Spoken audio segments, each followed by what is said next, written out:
Good morning all of you. Today we will start new chapter light. In this chapter we will studying about light. Light क्या है बेटा कि light किसी भी object में अगर हम एक रूम में जाते हैं तो उस रूम में हम देखते हैं कि जितनी भी चीजें हैं हमें दिखाई दे रही हैं, लेकिन अभी आप क्या करें कि वहां पर बिल्कुल अंधेरा कर दें तो क्या आप चीजें देख सकते हैं? नहीं देख सकते। तो हम क्यों नहीं देख सकते? क्योंकि हमें कोई भी चीज देखने के लिए लाइट जरूरी है। हम सिर्फ अपनी अगर आंखों से देख सकते तो उस अंधेरे रूम में भी हम देख पाते। तो हम क्यों नहीं देख पाते? क्योंकि जो भी चीजें हम देखते हैं वो रिफ्लेक्शन की वजह से देखते हैं।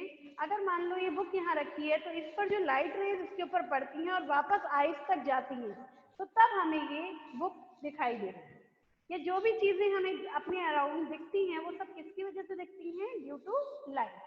लाइट के लॉज हैं, 2 लॉज हैं। क्या क्या है? फर्स्ट लॉ है कि हम इससे समझ सकते हैं by this diagram you can see कि लाइट रे इस तरीके से यहाँ से गई और इससे टकरा के इस सरफेस से टकरा कर के आई, रिफ्लेक्टेड होकर वापस आई। तो जब लाइट रे सरफेस से टकराकर वापस आती है, जो ये सरफेस है कैसी है? पॉलिश्ड सरफेस है। तो इस पॉलिश्ड सरफेस से जब टकराकर वापस जाती है तो अगर हम बीच में एक पर्टिकुलर परपेंडिकुलर लाइन बना दें तो इस लाइन को हम कहते हैं नॉर्मल। और इस लाइन के जिस रे ये जो रे है वो कहलाती है इंसिडेंट रे और ये रे कहलाती है रिफ्लेक्टेड रे। तो इंसिडेंस रे और नॉर्मल के बीच में जो एंगल होता है उसे बोलते हैं हम एंगल ऑफ इंसिडेंस। और रिफ्लेक्टेड रे और नॉर्मल के बीच में जो एंगल होता है उसे बोलते हैं रिफ्लेक्टेड एंगल। तो यहाँ हो गया एंगल आर, एंगल आई। तो फर्स्ट लॉ इसी पर डिपेंड है। फर्स्ट लॉ क्या कहता है कि जो एंगल आई है वो किसके बराबर होगा? एंगल आर के। यानी angle of incidence is equal to angle of reflection. Second law क्या कहता है? सेकेंड लॉ इज कि जो रिफ्लेक्टेड रे है, इंसिडेंस रे है, all lie in a same plane. यानी कि जितनी भी हैं normal, reflected ray, incidence ray, these are all lie in a same plane. तो 2 लॉज हैं लॉज ऑफ रिफ्लेक्शन के कि अगर रिफ्लेक्शन होगा तो किस लॉ पर वो बेस्ड हो। तो ये दोनों लॉज पर वो बेस्ड होता है रिफ्लेक्शन ऑफ लाइट। नेक्स्ट है फिर लेटरल इन्वर्जन। आप जब प्लेन मिरर घर पे जो भी आप शीशा होता है डेली अपने बाल कॉम करते हैं तो वो जो प्लेन मिरर होता है उसमें जब आप अपनी इमेज देखते हैं जो आपको दिखाई देती है सामने, वो क्या होती है? आपकी इमेज होती है। तो उस इमेज में आप देखते हैं कि अगर आप अपना लेफ्ट हैंड ऊपर की तरफ उठाते हैं तो जो इमेज होती है उसका कौन सा, ऐसा लगता है कि उसका राइट हैंड होता है। ऐसे ही जब आप राइट हैंड ऊपर की तरफ अप करते हैं तब क्या होगा कि ऐसा लगेगा कि जो इमेज है उसका कौन सा हैंड उठेगा? लेफ्ट हैंड उठेगा। तो ये ऐसा क्यों होता है? इसे बोलते हैं हम लेटरल इन्वर्जन। लेटरल इन्वर्जन का मतलब है कि जो राइट है वो लेफ्ट दिखाई दे और जो लेफ्ट है वो राइट दिखाई दे। तो अगर हम प्लेन मिरर में जो इमेज बनती है वो कैसी बनती है? लेटरल इन्वर्जन शो करती है। लेटरल इन्वर्जन का मतलब है कि जो राइट साइड है वो लेफ्ट में दिखाई दे और जो लेफ्ट साइड है वो राइट में दिखाई दे। अगर मैं अपना इस हाथ से ये ईयर छू रही हूँ तो मिरर में मेरी क्या दिखाई देगा? ये वाला ईयर छूता हुआ दिखाई देगा। अब नेक्स्ट आ जाता है फिर रेगुलर रिफ्लेक्शन और इररेगुलर रिफ्लेक्शन में क्या डिफरेंस है? इसके लिए हम डायग्राम के थ्रू समझ सकते हैं। इन दिस 2 डायग्राम्स मैंने बनाए हैं। एक डायग्राम है रेगुलर रिफ्लेक्शन का और एक है इररेगुलर रिफ्लेक्शन का। यहाँ आप सरफेस भी देख सकते हैं। ये सरफेस है स्मूथ और ये जो सरफेस है वो कैसी सरफेस है? इररेगुलर सरफेस है। इसके लिए हम कार्डबोर्ड पेपर भी मान सकते हैं कि जो कार्डबोर्ड पेपर होता है वो कैसा होता है? उसकी सरफेस इररेगुलर होती है। और जो एक मिरर होता है, मिरर की जो सरफेस होती है वो कैसी मानी जाती है? रेगुलर मानी जाती है, यानी कि एक प्लेन स्मूथ सरफेस मानी जाती है। तो जब स्मूथ सरफेस पे किसी भी लाइट रेज रिफ्लेक्टेड होती है तब वो क्या कहलाता है? Regular reflection. यहाँ देखो लाइट रेज जिस एंगल से आ रही हैं उसी एंगल से क्या हो रही हैं? वापस जा रही हैं। लेकिन यहाँ पर क्या है कि जिस एंगल से जा रही हैं उसी से वापस नहीं जा रही है। तो ये कैसा कहलाता है? ये कहलाता है irregular reflection and this one is regular reflection.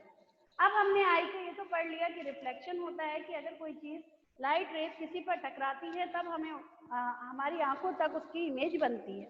लेकिन आंखों में, आईज में हमारे कौन कौन से पार्ट्स होते हैं और किस पार्ट का क्या वर्क है ये भी हमें इस चैप्टर में पढ़ना है। तो आई का स्ट्रक्चर आपने बाहर से जो आपको दिखाई देता है, आप देखते हैं एक व्हाइट पार्ट है और उसके अंदर एक ब्लैक आपको दिखाई देता है जो राउंड राउंड है। तो आखिर किस पार्ट का क्या नाम है ये भी हम इस चैप्टर के अंदर पढ़ेंगे। आपको जो बाहर विजिबल होता है उसे कहते हैं हम कॉर्निया। कॉर्निया बाहर की तरफ जो व्हाइट पार्ट है वो है कॉर्निया। कॉर्निया के अंदर फिर क्या होता है, आइरिस। आइरिस का कलर जो होता है, आइरिस के कलर से ही हमें पता चलता है किसी की आइज ब्लू है, किसी की ब्लैक है, किसी की ग्रीन है, किसी की ब्लैक ब्राउन आइज है। तो ये जो आइज का कलर होता है कौन डिटरमाइन करता है, आइरिस करता है। आइरिस के पास ही प्यूपिल होता है। प्यूपिल का क्या है कि यहाँ पर सीलियरी मसल्स भी होती है। ये जो सीलियरी मसल्स हैं, ये जो साइज होता है, यानी कि हमारी आंख के अंदर आपने देखा होगा कि जब हम धूप के अंदर जाते हैं तो हमारी आंखें खुद ब खुद थोड़ी छोटी हो जाती हैं, और जब अंधेरे में आते हैं तो हमारी आइज खुद ब खुद हल्की सी बड़ी हो जाती है। हम ज्यादा आंखें खोलकर देखने की कोशिश करते हैं। तो ऐसा क्यों होता है, तो इसलिए कि उस वक्त सीलियरी मसल्स काम करती हैं, यानी ये मसल्स और आइरिस। आइरिस का काम है कि अमाउंट ऑफ लाइट कितना आंख के अंदर जाना है। यहाँ पर एक होता है प्यूपिल। प्यूपिल क्या होता है, वो ओपनिंग होती है जिस ओपनिंग के थ्रू लाइट अंदर जाती है। और लाइट जब अंदर जाती है तो ये क्या है, रेटिना है। यहाँ ये है, यहाँ पर क्या बनती है, इमेज फॉर्म होती है। तो यहाँ रेटिना पर इमेज फॉर्म होती है, और वो इमेज किससे फॉर्म होती है, जो लाइट रेज अंदर जाती है। और अंदर किसके थ्रू जाती है, प्यूपिल के थ्रू जाती है। तो ये स्मॉल ओपनिंग होती है जिसके थ्रू लाइट रेज अंदर जाती है। फिर यहाँ रेटिना है, रेटिना पर क्या बनती है, इमेज फॉर्म होती है। और ये ऑप्टिक नर्व है जो जितनी भी इंफॉर्मेशन है वो ब्रेन तक पहुंचाती है, और ब्रेन से जब इंफॉर्मेशन आती है तब यहाँ जो इमेज बनती है वो इमेज हमें वो चीज दिखाई देती है। तो ये पूरी मैकेनिज्म है आई की। आई के जो पार्ट्स हैं वो अलग अलग पार्ट्स हैं। आइरिस, ये जो लेंस होता है, लेंस का काम यहाँ पर भी इमेज बनाना है। जैसे हमने अभी पढ़ा कि जैसे हम शीशे के आगे खड़े हैं तो तब क्या होता है, हमें अपनी इमेज वहां दिखाई देती है। तो यहाँ पर ये लेंस होता है, इस लेंस के थ्रू ही हमारी जो इमेज है यहाँ पर बनती है। तो ये जो लेंस है इसका काम क्या होता है, इमेज फॉर्मेशन का होता है। कई बार क्या होता है कि ये लेंस बहुत क्लाउडी हो जाता है, हमें विजिबल दिखाई देना बंद हो जाता है। बहुत लोगों को आपने देखा होगा कि ओल्ड एज में ऐसा होता है कि जो विजन होता है वो कम हो जाता है। एक तो ये होता है कि हमें पास की चीजें दिख रही हैं, दूर की नहीं दिखाई दे रही, तो वो एक अलग प्रॉब्लम है जिसे हम मायोपिया कहते हैं। लेकिन एक क्या होता है कि हमें पास की चीजें दिखाई नहीं दे रही, दूर की दिखाई दे रही, तो उसे क्या कहते हैं, हाइपरमेट्रोपिया कहते हैं।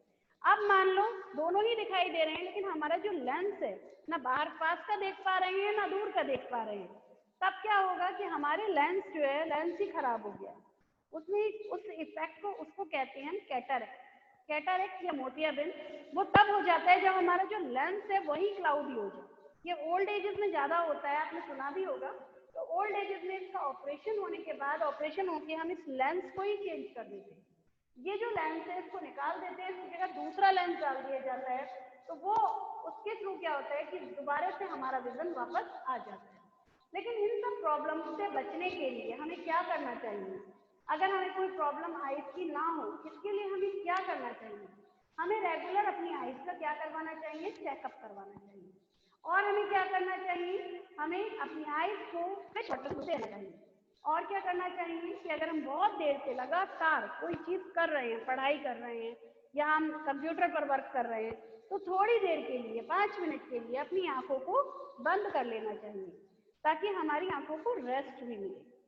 फ्रिक्वेंटली कभी कभी डॉक्टर के पास चेकअप के लिए जाना चाहिए। ज्यादा तेज लाइट में भी जाने से, जैसे सन लाइट है, आपको बहुत तेज रोशनी है और आप डायरेक्ट सन की लाइट को हमें नहीं देखना चाहिए, उससे भी आंखों की रोशनी पर असर आता है। तो ये सारी प्रिकॉशंस अगर हम लेंगे तो हमारी आंखें थोड़ी थोड़ी ये है कि ठीक रहेगी। अब ये तो आपने पढ़ लिया कि हमने अपनी आंखों को प्रोटेक्ट कर लिया, लेकिन कई बार ऐसा होता है कि कुछ पर्सन ऐसे होते हैं जो इन चीज़ों को, जब भी उनकी आंखें जन्म से ही कुछ प्रॉब्लम हो जाती है जिसकी वजह से वो देख नहीं पाते, उनको हम ब्लाइंड पीपल कहते हैं। लेकिन वो ब्लाइंड पीपल भी अगर पढ़ना चाहें तो वो किस तरीके से पढ़ सकते हैं, तो एक बेटा लैंग्वेज होती है जिसे हम कहते हैं ब्रेल लैंग्वेज। वो जो ब्रेल लैंग्वेज है वो ब्लाइंड्स के लिए बनाई गई है, और एक साइंटिस्ट थे ब्रेल जिन्होंने ये लैंग्वेज दी थी, तो उन्हीं के नाम पर इस लैंग्वेज का नाम ब्रेल पड़ा है। तो जो लोग इस तरीके से फिजिकली चैलेंज वाले पर्सन होते हैं, उन पर्सन के लिए ये लैंग्वेज बनाई गई है। इसमें डॉट्स बने हुए होते हैं और हम हाथ से उसको टच करके ही पढ़ते हैं। पूरी बुक्स बनी हुई होती हैं ब्रेल लैंग्वेज में, तो हम टचिंग के थ्रू उस बुक्स को पढ़ सकते हैं। तो इस तरीके से उस लैंग्वेज के थ्रू जो ब्लाइंड पीपल हैं वो भी पढ़ सकते हैं। तो इस चैप्टर में हमने ये सारी चीज़ों के बारे में पढ़ा कि किस तरीके से लाइट रिफ्लेक्शन करती है। एक होता है बेटा रिफ्रैक्शन। रिफ्रैक्शन ये तो हो गया रिफ्लेक्शन, कि अगर एक तरफ पॉलिश्ड है सरफेस पर और दूसरी तरफ से लाइट रेज आई, टकराकर वापस चली गई, बाउंस बैक हो गई। अब रिफ्रैक्शन क्या होता है? रिफ्रैक्शन ये होता है कि लाइट रेज यहाँ पर पॉलिश हुई भी नहीं है और एक यहाँ पर लेंस लगा हुआ है, यानी आर पार जा रही है लाइट। अगर आर पार जाएगी तो यहाँ पर मान लो एक ग्लास स्लैब है, पूरा ग्लास का स्लैब है और इसमें से लाइट पास हो रही है। तो जब लाइट पास होगी तो ये मीडियम क्या कहलाएगा? एयर, और ये मीडियम क्या कहलाएगा? ग्लास। तो जब एक मीडियम से दूसरे मीडियम में लाइट ले जाती हैं तब वो कहलाता है रिफ्रैक्शन ऑफ लाइट। तो एक होता है रिफ्लेक्शन ऑफ लाइट और दूसरा होता है refraction of light.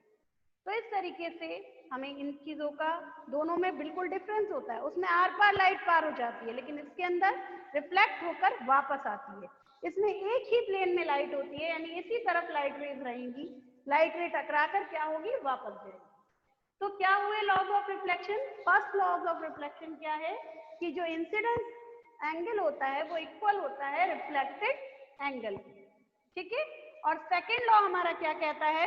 Second law कहता है कि the incident ray, normal and the point of incidence and refracted ray all lie in a same plane. ये सारे क्या हैं? सेम प्लेन में। ये डेफिनेशन आप एज इट इज याद करेंगे।